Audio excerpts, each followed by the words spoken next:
Hi, everybody. Welcome to the fourth session of the Tennessee Local Food Summit. Tonight is all about cooperatives, and I guess we'll touch on the history of cooperatives in the food and farming world and the potential future that they could have, that cooperatives could have in helping us continue to grow a more equitable and democratic food system. So we have a really awesome group of panelists tonight, and our host is Rosemary Reiger, and I will just do a little intro, tell you about Rosemary here. Okay, Rosemary is the co-director and the co-founder of the Southeast Center for Cooperative Development, and she has training and experience in teaching nonprofit cooperation and cooperative development. She's a lecturer and consultant and has spoken and published on the topics of worker rights, cooperatives, and community wealth building.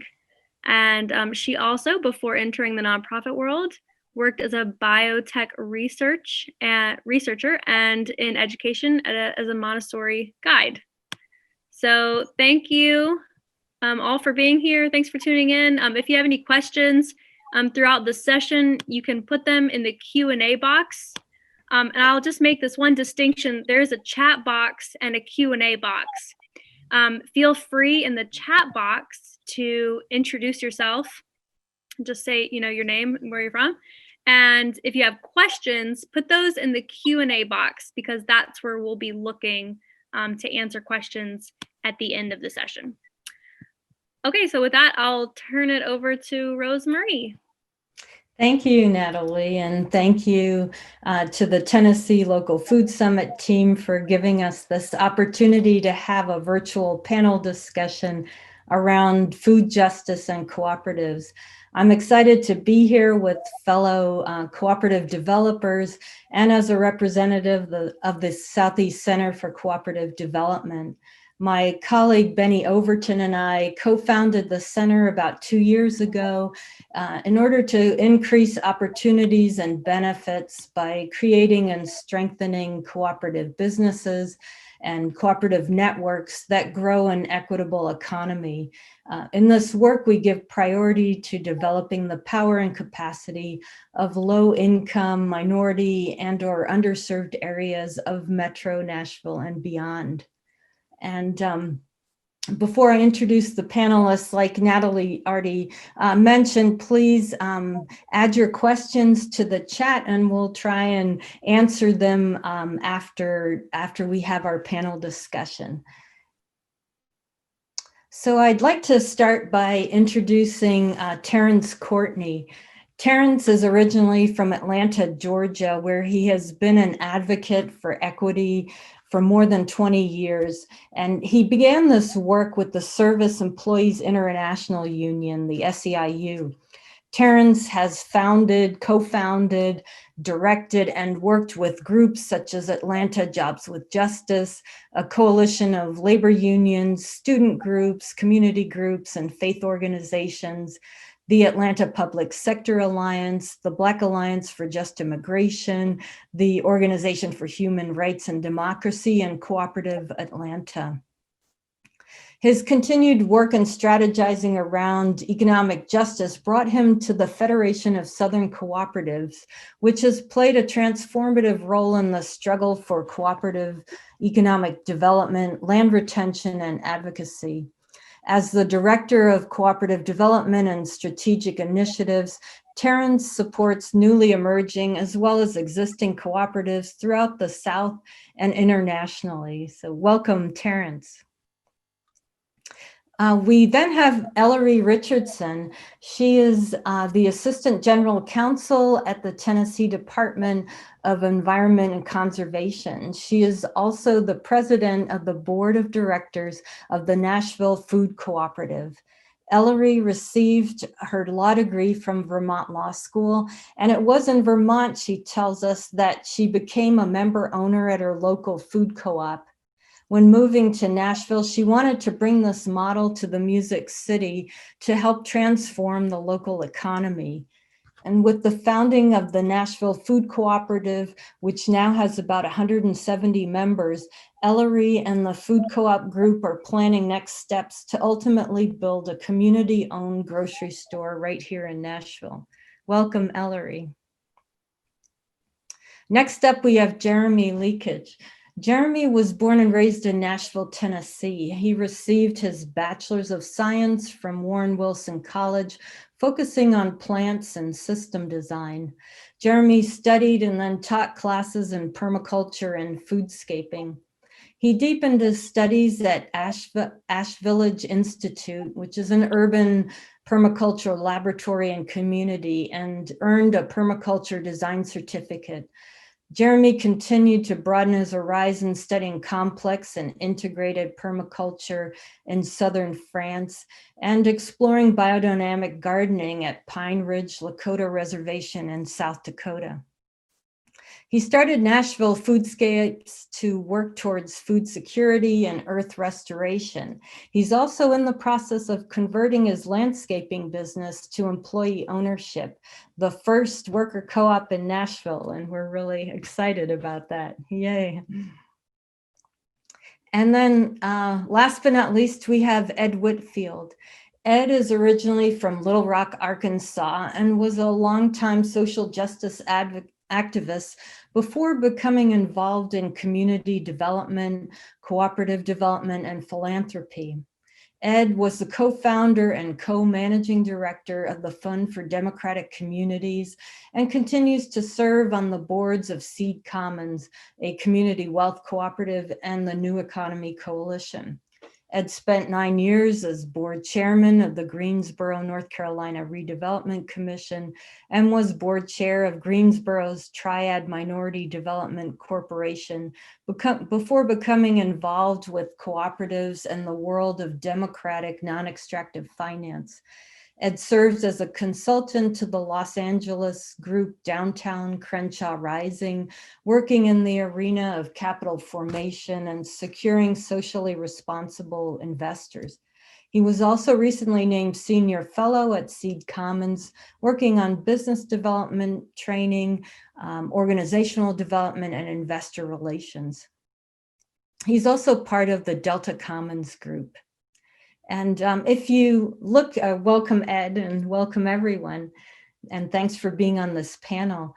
If you look in the chat, I put in some links, I hope you can see them, to the groups, some of the groups that the panelists are linked and connected with. So the topic of our food panel is cooperatives, fostering democracy and equity in our food systems. Growing inequality, the recent COVID pandemic, and the related economic downturn have disproportionately impacted people of color in our community and across the US. This, of course, has had a direct and negative effect on the overall access to food and the general health of those faced with food insecurity. Additional inequities exist among the jobs in this sector, which are low wage and fraught with labor abuses.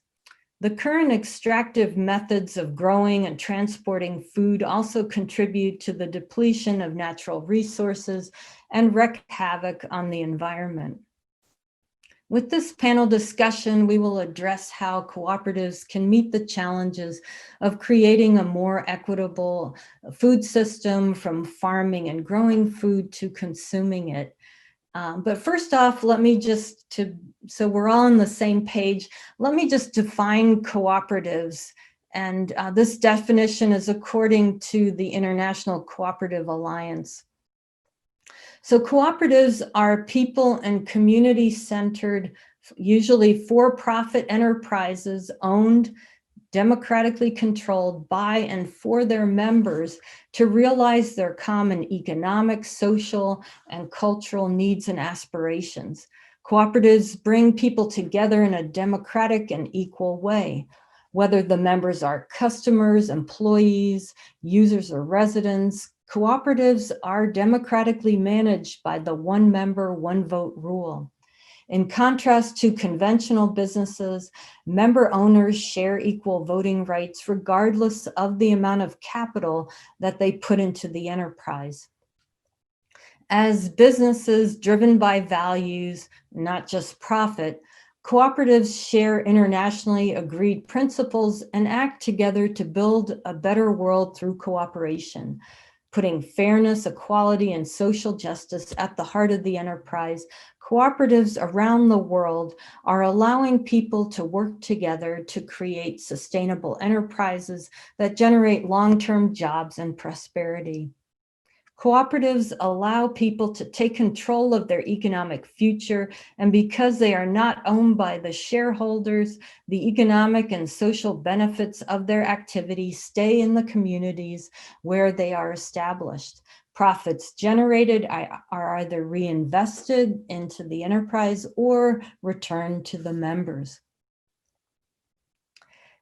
And so in order to even begin to think about how we can ensure equity across equity and access to good and healthy food for all, we have to understand how we got to this point, right? Why is our system so broken? So first off, I'd like to turn to Ed. And we know that the consolidation of the agricultural system over time has made food cheaper but less nutritious, right? And it's made corporations richer. It's driven small farmers out of business and increased the number of low-wage jobs, specifically for migrant and undocumented farm workers who have few labor protections. So Ed, can you give us a brief historical overview of what got us here? Thank you, Rosemary, for that introduction, and thanks to all of the folks who helped put this together. I'm really looking forward to our discussion. If you think about it, if you go back far enough, we didn't have any agriculture. People just went out and they found some food. It was laying all on the ground, growing on trees. Some of it was scampering around, running until you caught it and ate it. So I mean, that was back a while ago.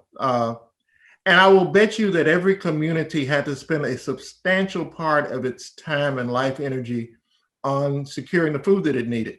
But they didn't stop to grow it. After a while, folks realized it was more efficient to section out a plot of ground and plant something on it to grow.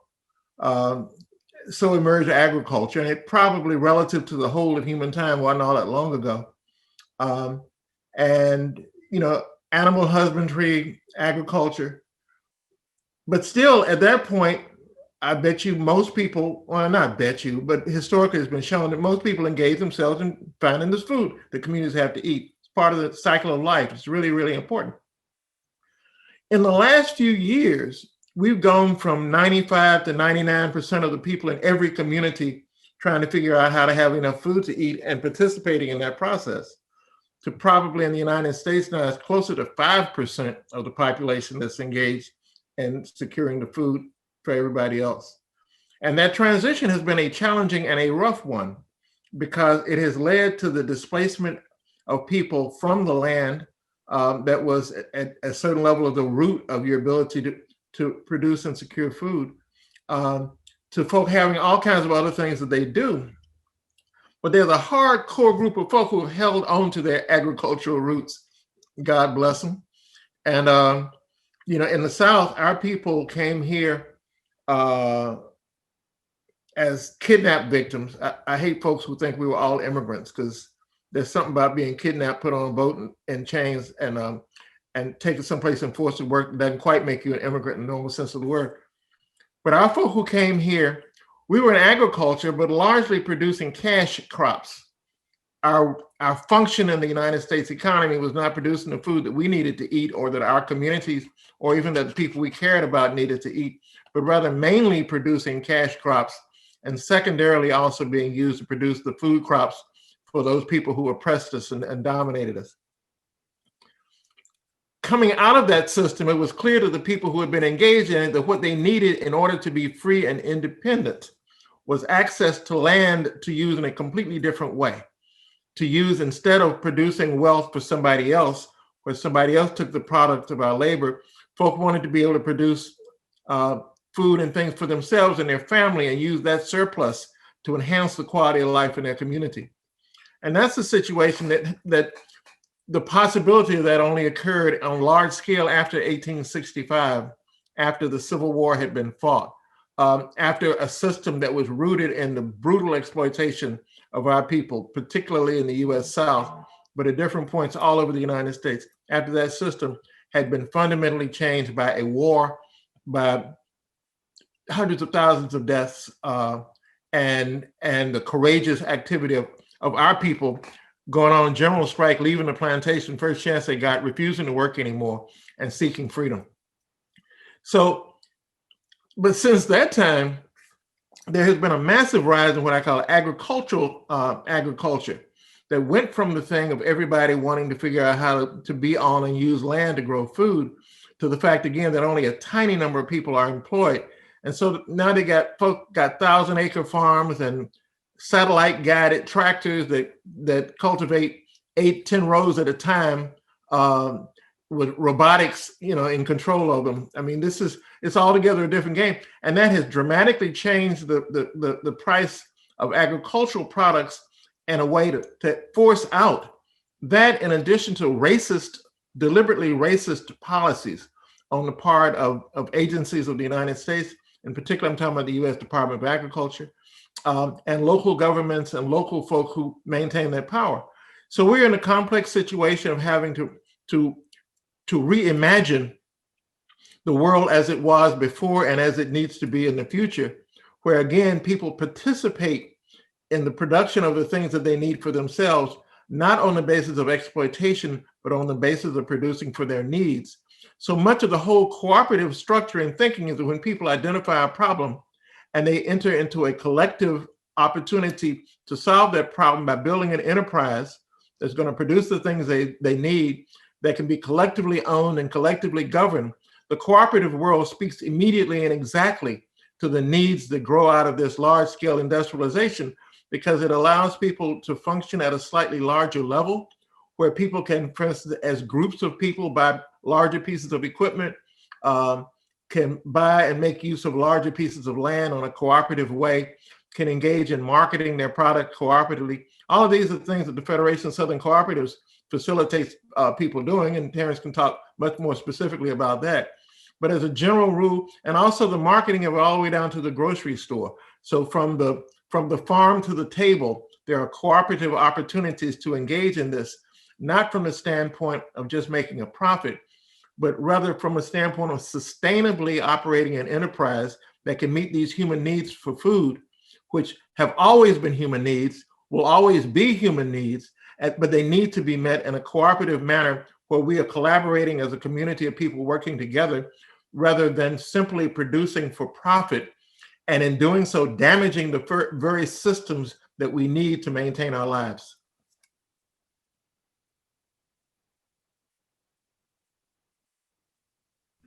Sorry. Thanks, Ed. Yeah. And you already kind of, threw the ball to Terence. And so I'd like to ask Terence to weigh in. Yeah, what does the situation look like for the Southern farmers, the farmers you work with, and how is the Federation for Southern Cooperatives like reimagining the agricultural production as a whole?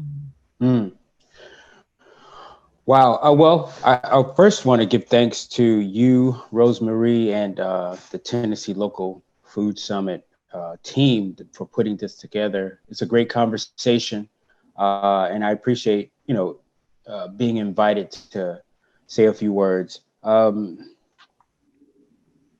really moved by what Ed has said, because I think it's a powerful kind of backdrop to thinking about strategies to confront this issue, because we are living in a new reality, I guess, post-COVID, but not so new in the sense that, many of the conditions that have set this backdrop that Ed described are decades old. When we think about the pervasiveness of neoliberal policies that have really, at the rural level and even at the urban level, have really served to shift power and resources from local communities to international agricultural and corporate powers, right? It's in essence shifted public wealth into private hands. And that has meant on two fronts where you have industries across the board, but in particular, agriculture industries that have sought to reduce wages and working conditions for not just their own employees, but for people, small farmers, reduce prices that they can get. While at the same time, we see in rural communities and urban communities an attack on the public sector, if you will. So that has created a very tense condition.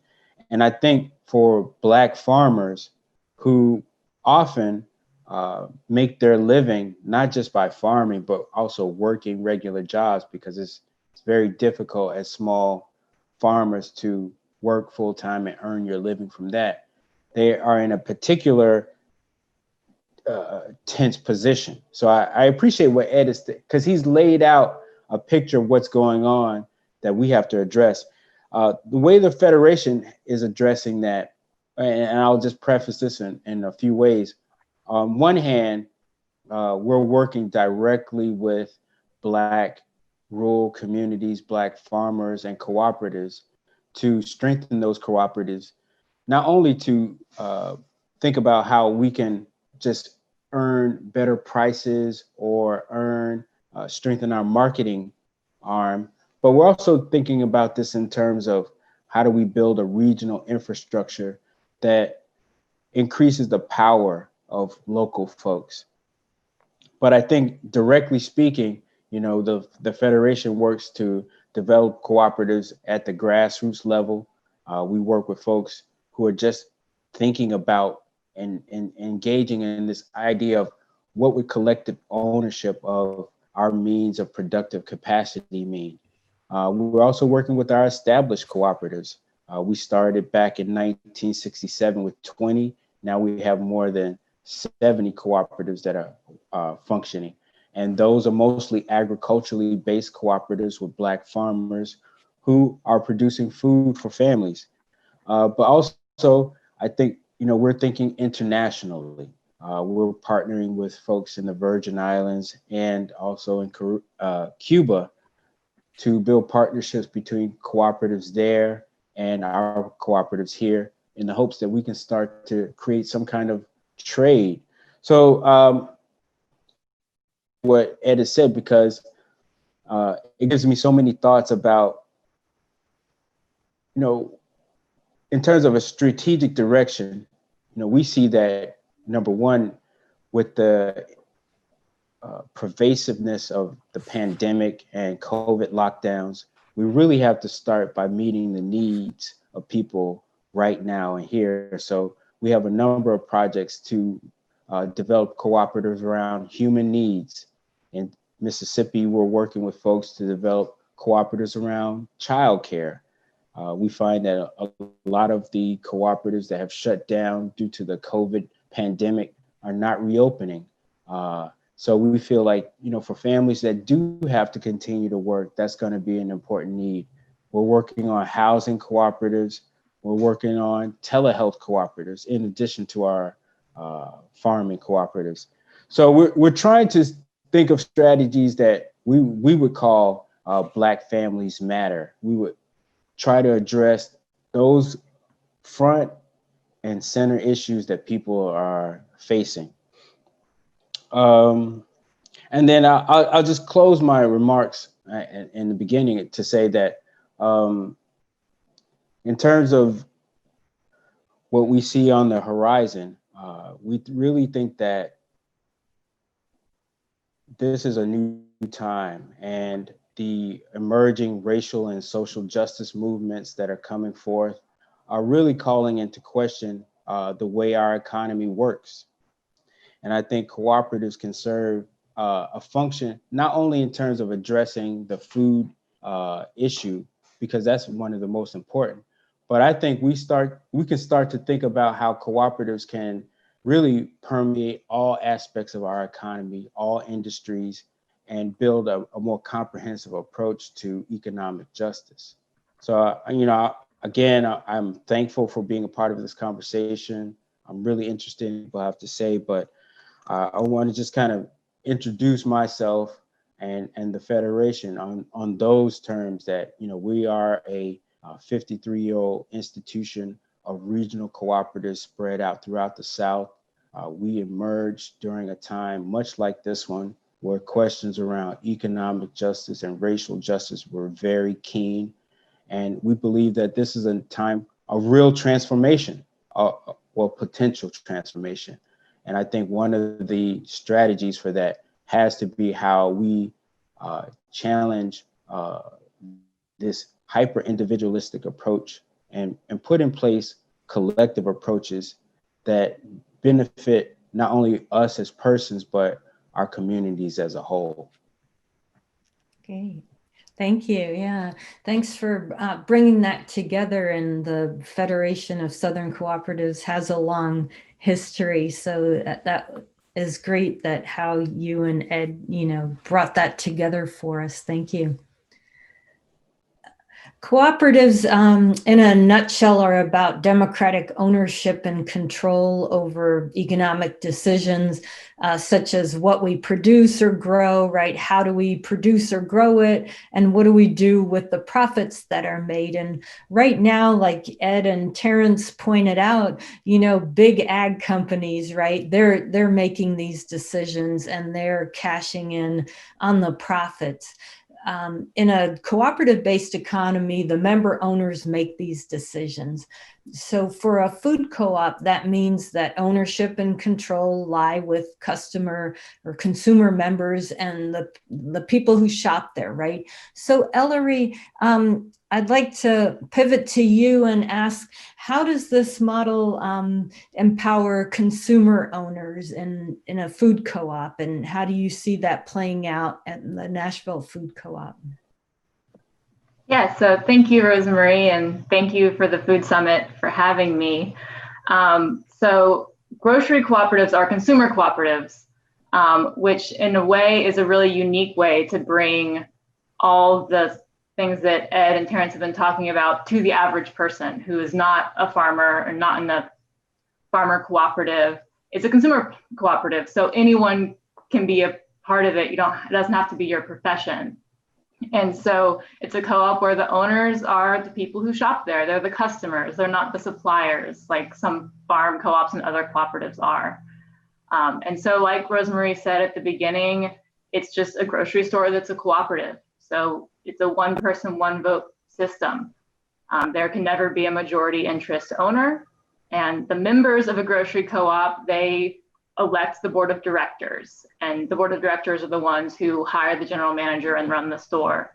But the owners, have a lot more say than just an election once a year. They can petition the store to carry certain products or adopt certain standards. For example, a lot of Mennonite farmers can't sell their food in traditional grocery stores because they won't get the certifications that a lot of those grocery stores require. Even if they meet the practices, they just won't go through it. And different cooperatives can set different standards. Some cooperatives can decide to visit the farm and allow that. Some cooperatives only allow pesticide-free produce because that's what their owners have decided. Others just allow both, but clearly label it. So it's truly a democratic system. So the owners decide what they want to sell and what they want to see their store look like. And so it really is a true democratic business. And the consumer choice is the great benefit to a grocery co-op. The effect of this is a sea change for the benefit of the whole community. It supports the local businesses, it invests in its workers, and it invests in the community. So pretty much all consumer cooperatives support local farmers and producers as much as they can. Nashville Food Co-op, we're just a startup, so we don't have a brick and mortar store yet, but we have already committed to source locally as much as possible. We will be a full service store with paper goods, hot bar, canned foods, the works, but everything we can source locally, we will. Investing in their workers. I don't know of a single grocery cooperative who doesn't pay their lowest worker a living wage. And most employees also become owners. Grocery co-ops invest in their workforce. I was in Milwaukee a couple years ago, actually at a co-op conference, and I went into the local grocery co-op there, Outpost Foods. And I ended up striking up a conversation with an employee who worked there. Turns out he was from Memphis, but the first thing he said to me was, let me tell you about this grocery store and why it's so special. So we had a connection there. We're both Tennessee natives. He'd been working there for about a year and he had recently become an owner. And so it just his excitement as a standard worker was radiating off of him, like why this business structure is so much better.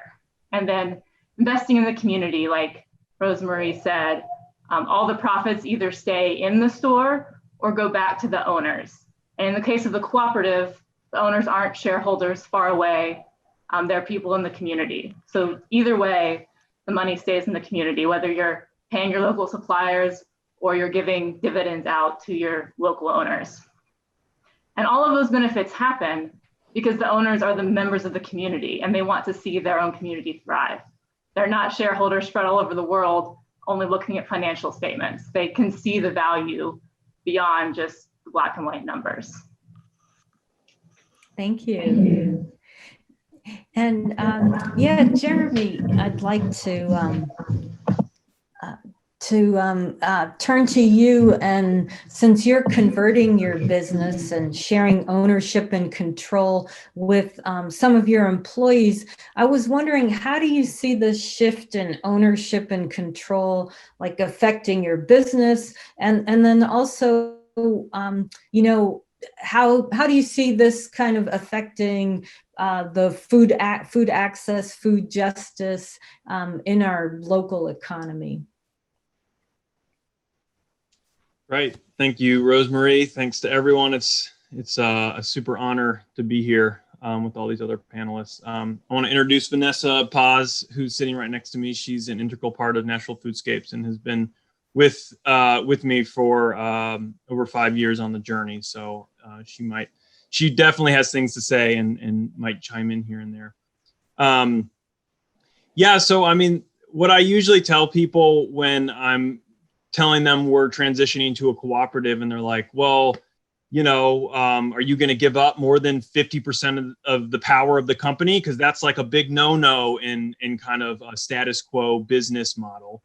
What I say is, well, you know what? We haven't even transitioned to a cooperative yet. We've just been in the process of it and we're about ready to do it.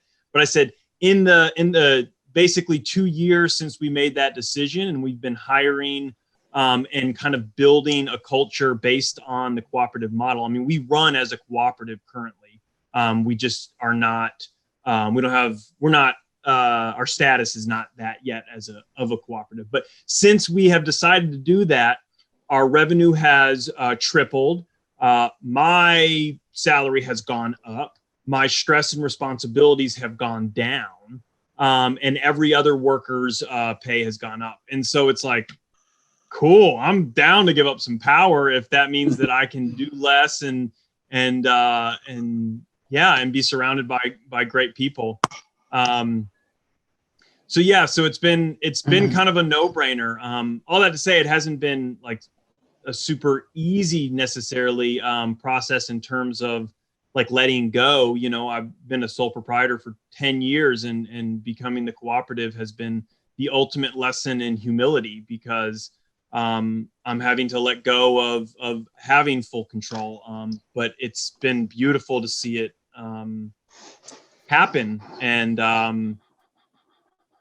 yeah, I mean, it's in a lot of ways, it's this radical and ancient way of doing things. I mean, it's like when I talk to people about it, it seems so radical, but it's so ancient. It's what people have been doing for so long. I mean, it's just collective ways of ensuring that we all have a livelihood together. Yeah, it's it's great to see folks come together and decide to better the workplace for everyone.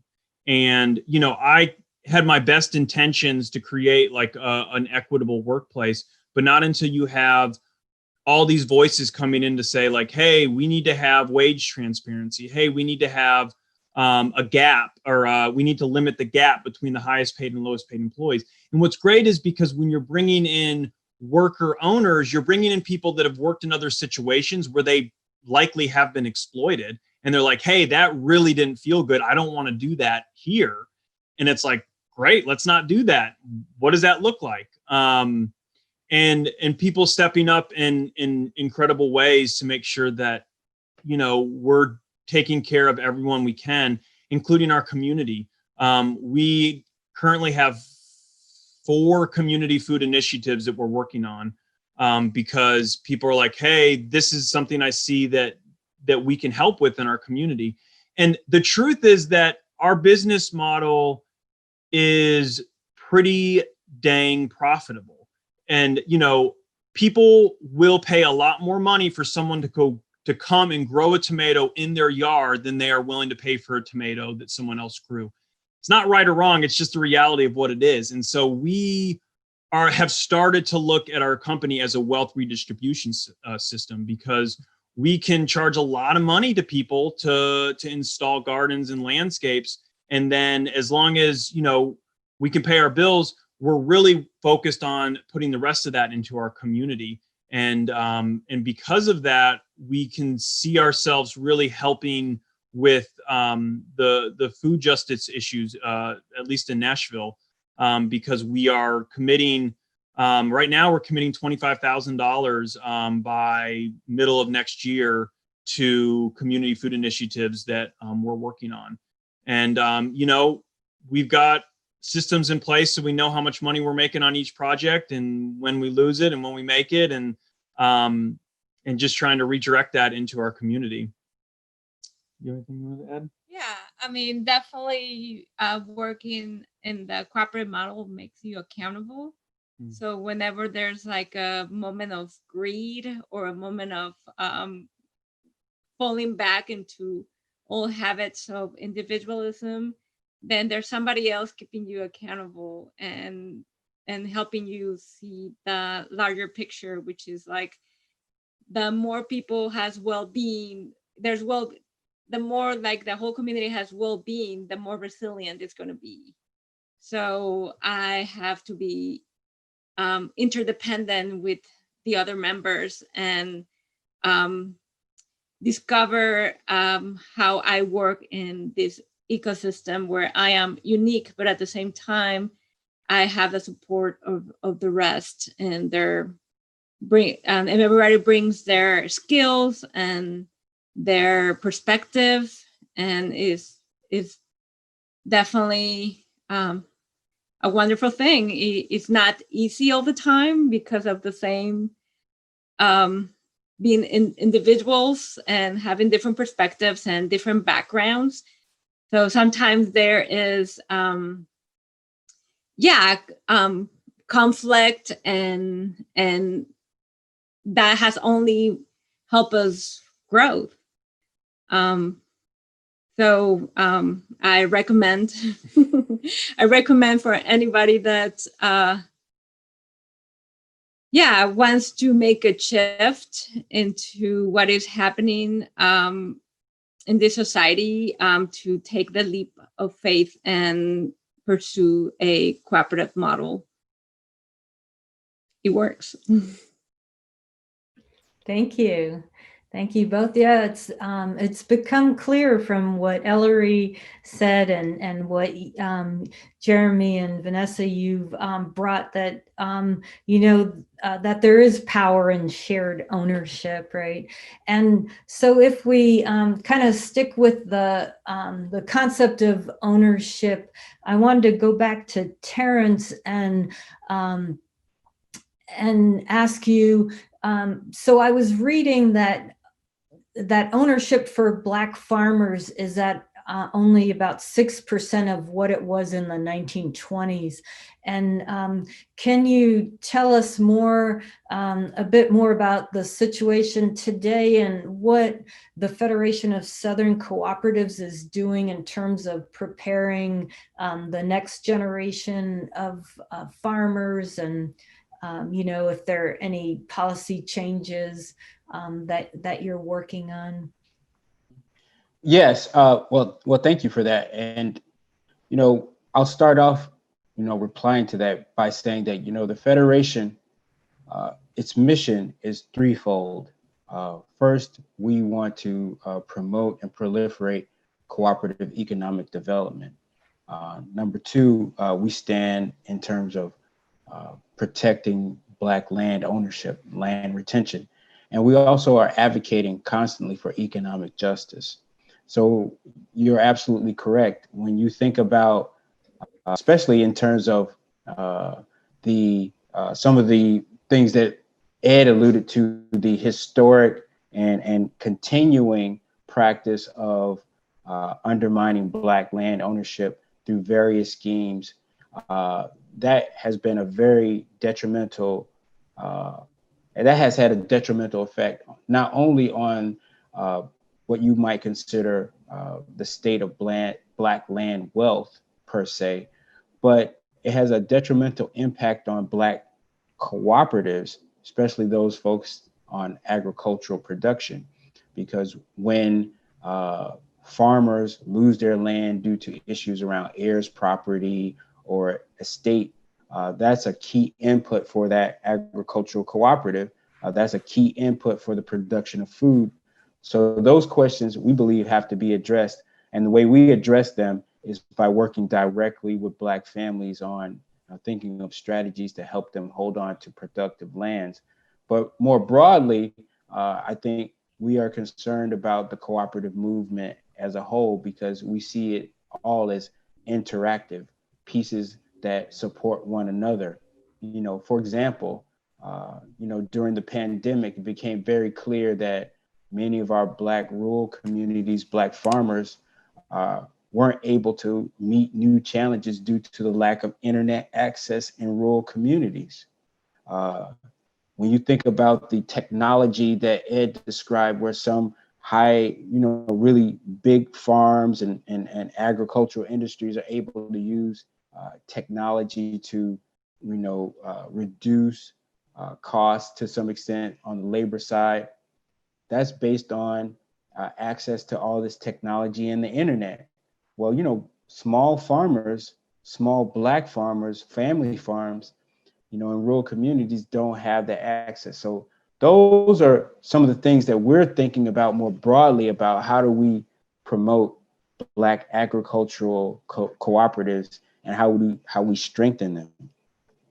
But I think in terms of broader control, we have to do more what we're talking about here. We have to start to think about what are some of the human needs that people have, and what are the barriers to meeting those needs, and what are some of the things we can do collectively to transform that. And again, we get back to the strategy of cooperative development.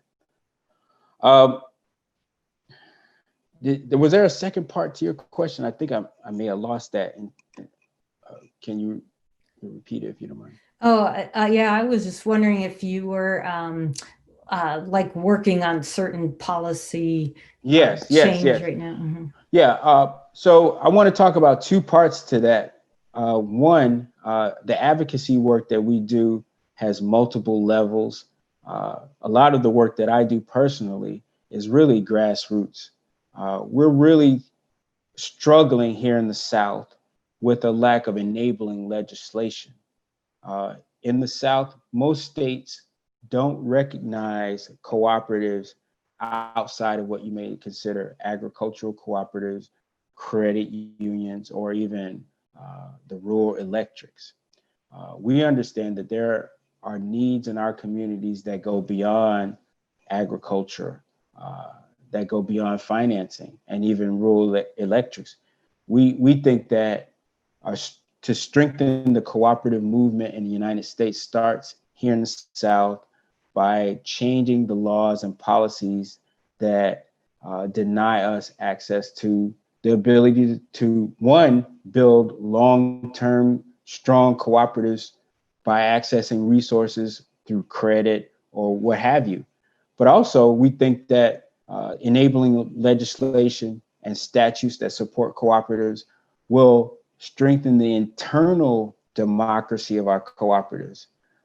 Let me just say that, right now, I don't want to paint the picture that, we can't create cooperatives, but outside of agricultural or credit unions or rural electrics, we're forced to either create cooperatives through LLCs that have bylaws, in some ways mimicking cooperative principles, or to establish our cooperatives in co-op friendly states and then come back here in the United States in the South as a foreign entity.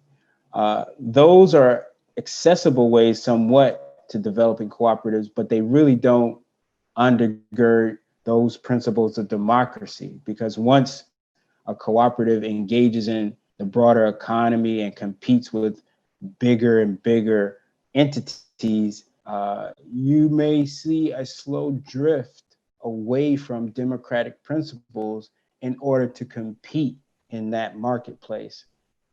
Our first concern, as you mentioned, is not necessarily profits, though we do want to generate surpluses for our communities. Our first concern is meeting the need democratically.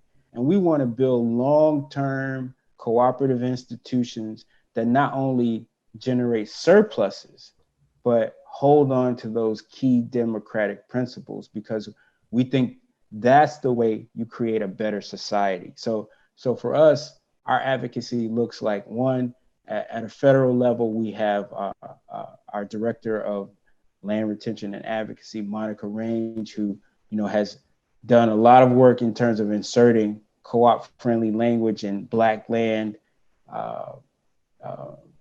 friendly language in farm bills, but also at the local level, we hold events like our co-op symposium every year, where we bring together local elected officials or, national elected officials, along with our members and voters, to talk about what that would look like. What are some of the strategies that we have to put forward to really transform the South vis-a-vis co-op development?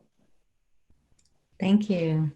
Yeah, thanks for that, Terence. And I know you talked about like access to credit and how important that is. And so I know we're coming close to the end, but I think most of the panelists might be able to stay like 5 or 10 minutes longer so we can look at some of the questions, because I really wanted to get back to Ed around access to credit and financing. And you've spent many years supporting cooperatives with financing through various loan funds, Ed. So why is having dedicated funding for cooperatives so important?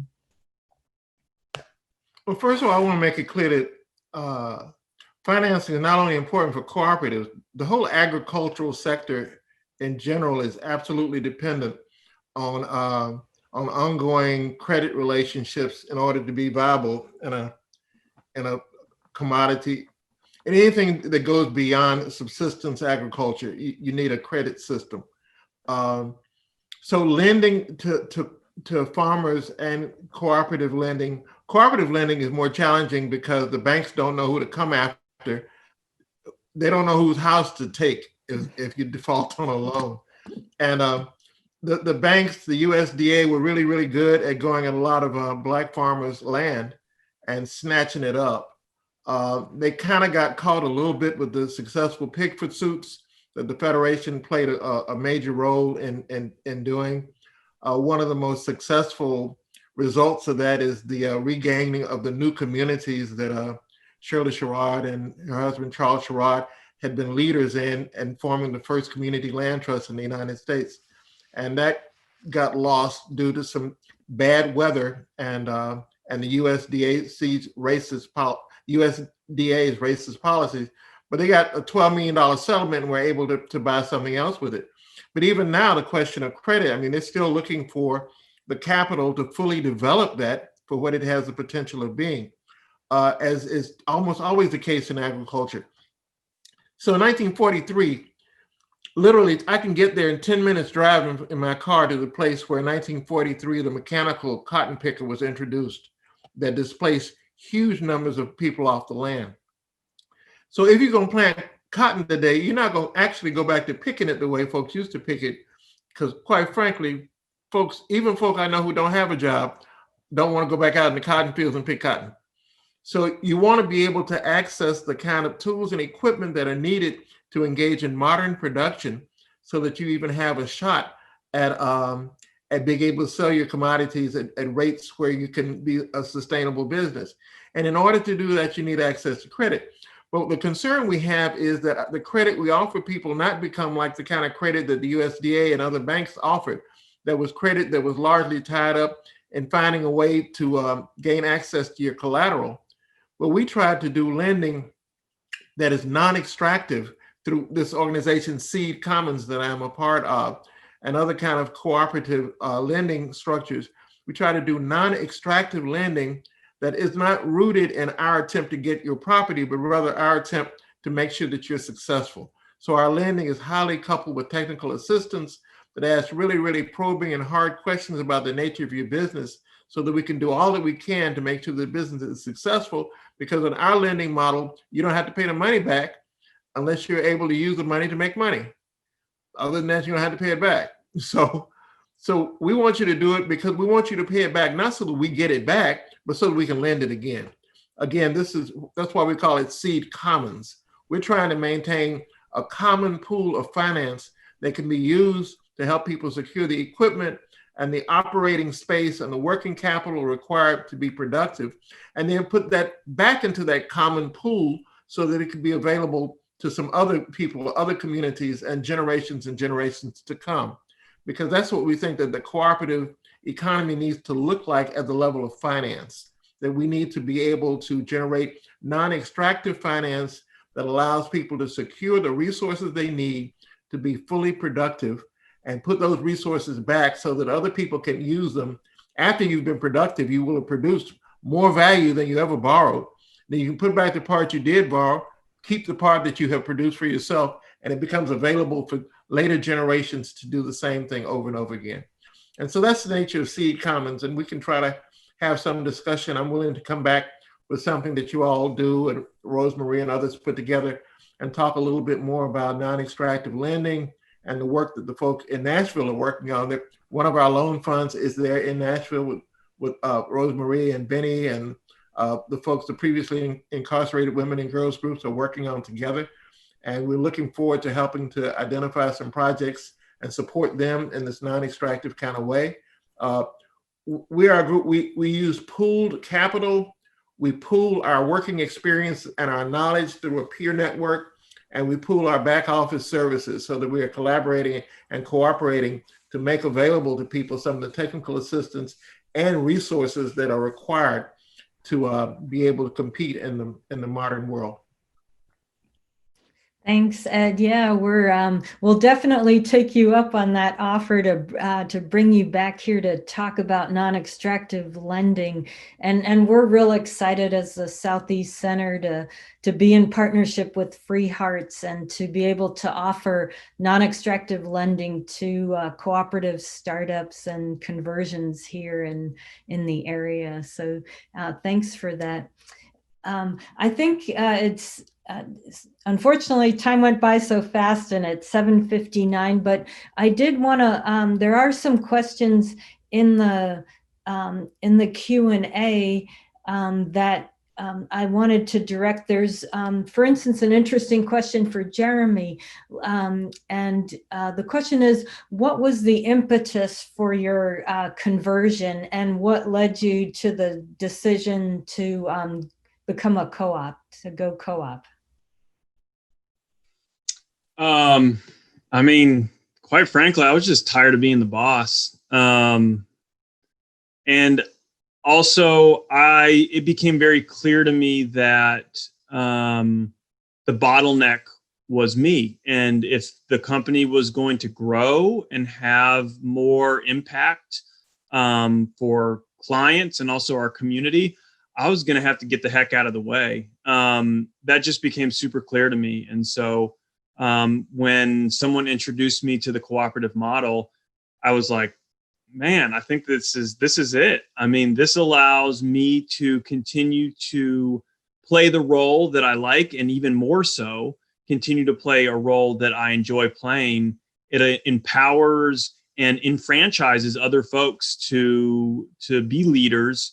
And it hopefully is going to give me more time to go play in the woods or go get my hands dirty in community gardens or other things that that my heart wants to do. So it was just a way for me to get out of the way and allow for the business to grow. Thank you. Thanks. And Ellery, there's a question for you. And someone writes that there was a co-op grocery store in Nashville in the past, I guess called Sunshine, and it closed over a decade ago. And they want to know what happened to it and how will the new co-op avoid the pitfalls? What are the current challenges to overcome? So I'm not sure if you're familiar with Sunshine, but maybe you could tell us about some of the challenges that you're facing, if any. Yeah, so yeah, I've heard of Sunshine, but I wasn't aware of it while it was operating. And I've spoken to a couple people who used to be owners there, but I can't really speak to what happened to it. I don't think it was a co-op. I don't think it was a co-op. Yeah, I think it was I'm not sure if it was technically a co-op. Yeah, I can't really speak to what happened there. But I am going to jump in and answer a quick question that someone had asked in the chat about working. A lot of co-ops do require the owners to work there, but that's not something that we're going to do. A lot of co-ops now are sort of moving away from that just because of, modern life. But what we are envisioning, and I say envisioning because the owners will decide eventually, so things could change, that people who do want to work would get, super discounts and they would get, paid that way, but it wouldn't be a requirement. So if they wanted to work all day and then take home food to, pay for that, then they can. But we would not make that a requirement as it's currently stated. And so to answer the question about the current challenges, I think our biggest challenge right now is spreading the word and getting people to understand what a cooperative is, because there isn't one in Nashville, at least not a grocery cooperative. The only one in Tennessee is in Knoxville, Three Rivers Co-op, which I highly recommend you visit. It's an amazing co-op, but there's not one here. And a lot of people, it's a foreign concept. Like they may have heard of the ag co-op, but sort of explaining, in a short 30-second elevator pitch, what a co-op is very hard because there's so much nuance to it. And it takes a long time, obviously, because we're running over to really explain how great it is. So that's what we're doing right now. We did get a seed grant from the Food Cooperative Initiative, and they work to help co-ops grocery co-ops start all across the country. So we're working with them. And so we are following their roadmap to success. And they have seen what works and what doesn't in all sorts of markets. Now, every community is different, of course, but we're working with them. And what we're doing right now is just spreading the word and getting more owners. To get a cooperative bank to give us money to open a door, we need ownership and a commitment in the community. And the way they measure that is by how many owners we have. So if you're able and you want to support cooperatives in the local economy, I would throw in a plug to become an owner and help make it happen. Thank you. And if we still have 2-3 more minutes, there are 2 questions I think we could answer. Nicole asked, what are the first steps to establish a co-op? If you go to our website, www.coopsnow.org, it's in the links I posted. You can look at resources there. And if you can't find the answer, just message us through the website and I'll get back to you. But I did see a question that I think Ed could answer, and one for Terence to round it out.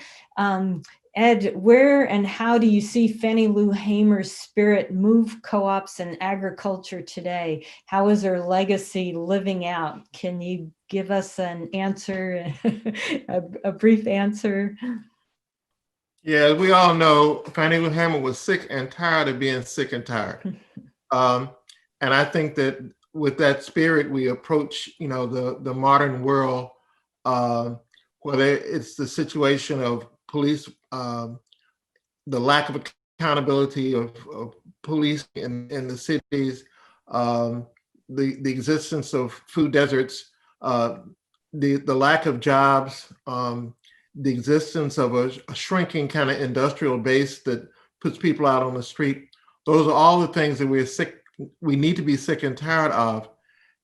And in order for them to go away, not expecting that they're just going to go away on their own, we need to be ready to engage in the business, the work of building the structures that are required.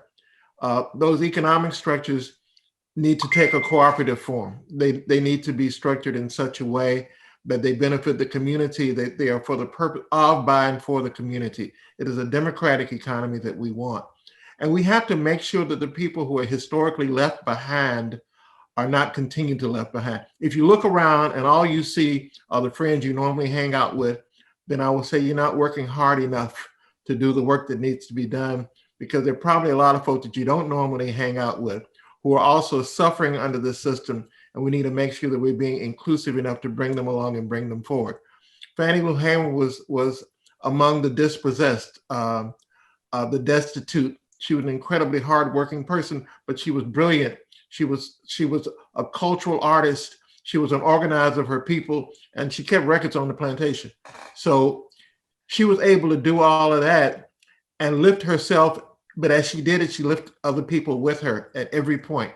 And that's what we have to make sure that any of our cooperative efforts are continuing to endeavor to do. And remember, the hardest part of this work is organizing those communities of people to come forward and making sure that those organizations are themselves inclusive and democratic in a way unlike what we typically see. Thank you. Thanks. That was a lot in a short time. Thank you. And the last question, I think, Terence, you might be able to help us with this question. Electric member co-ops in Tennessee often have very poor governance. Mm-hmm. New legislation is required. Can farm co-ops tie into that legislation, I guess, and can support maybe change? I think the short answer is, yes. Well, I'll put it this way. I think any organized group of people in that community that's affected by the practices and procedures of that co-op could do it. But I would say that cooperatives are best able, and I'll say that because, one of the things I love about cooperatives, well, two things I love about cooperatives. Number one, when you look at the condition of oppressed people throughout this country and world, we need to be organized, period. And I believe that cooperatives, one, provide a democratic and principled model organization, but also they provide us with a tool to generate resources and to control our own means of production or productive capacity. So those are two powerful reasons why cooperatives are transformative tools. Now, when we think about that in relation to rural electrics, they're often cooperatives in name only. That's what I've found. And to hold them accountable takes organization. I'll tell a story real quick about that I'm proud of, that here in the South, in Alabama, we had campaign we called Democratizing Rural Electrics. We targeted the Black Warrior Rural Electric in the Black Belt of Alabama. And over a 2-year time span, we were able to achieve two things by organizing members of that rural electric, Black members in particular. One, we forced that rural electric to elect Black board members, first time in 80 years.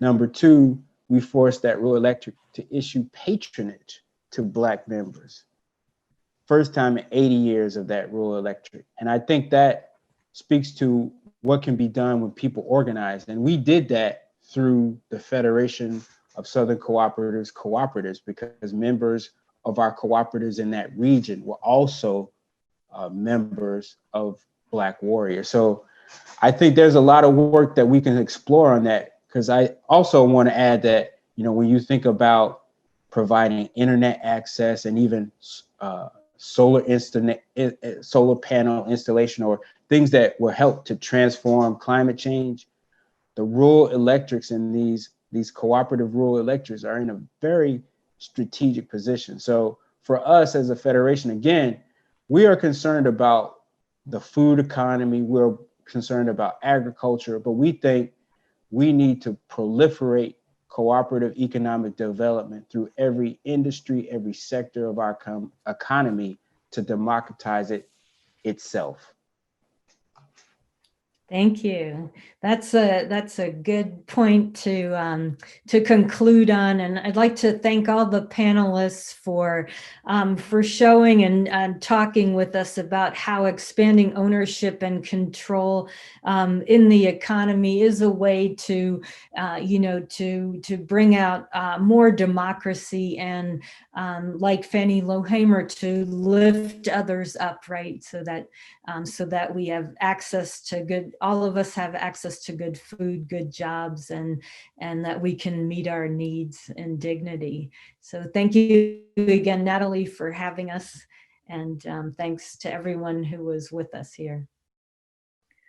Yeah, thank you so much. That was a really informative and interesting session. And thank you so much, Rosemary, for all of your time and for kind of coordinating this session and getting our panelists. And thank you to all of our panelists for your time. Yeah, that was really great. I hope that we can have more sessions. This was the subject is very broad, and I hope that we can have more opportunities to go into more depth, and maybe even in person one day. And I actually just wanted to do a plug for this book that I've been reading called Jackson Rising. And I'm sure some of you guys have read this book, but if you haven't heard of it, it is just kind of a good example of a movement in Jackson, Mississippi, in a southern town. It kind of just lays out, like Terence was talking about, cooperatives not only in the food and agriculture sector, but sort of penetrating all of the industries in sectors. Really interesting. Thank you all. This is technically the last session of this kind. Next week, we'll take a break for Thanksgiving. And then the following week, we'll be back with Jim Embry and Jeff Poppin to do sort of a follow-up and discussion. So, if you have questions that didn't get answered tonight or questions from prior sessions, bring those thoughts and ideas with you. And I hope that we can have, dialogue and more conversation about what we want the next, our future, our 5-year plan, our 10-year plan, how we want to build a more resilient food system. So, okay, thank you all, and I hope to see you at the next session. Thanks. Thanks, Nellie. Yeah. Thanks, Ed, Jeremy, Ellery, and Terence. Thanks so much. Vanessa also for being here with us. And yeah, this was great. Thank you, Rosemary. Thank you, everybody. Yes, thank you. This was great. It was. Thanks. Bye.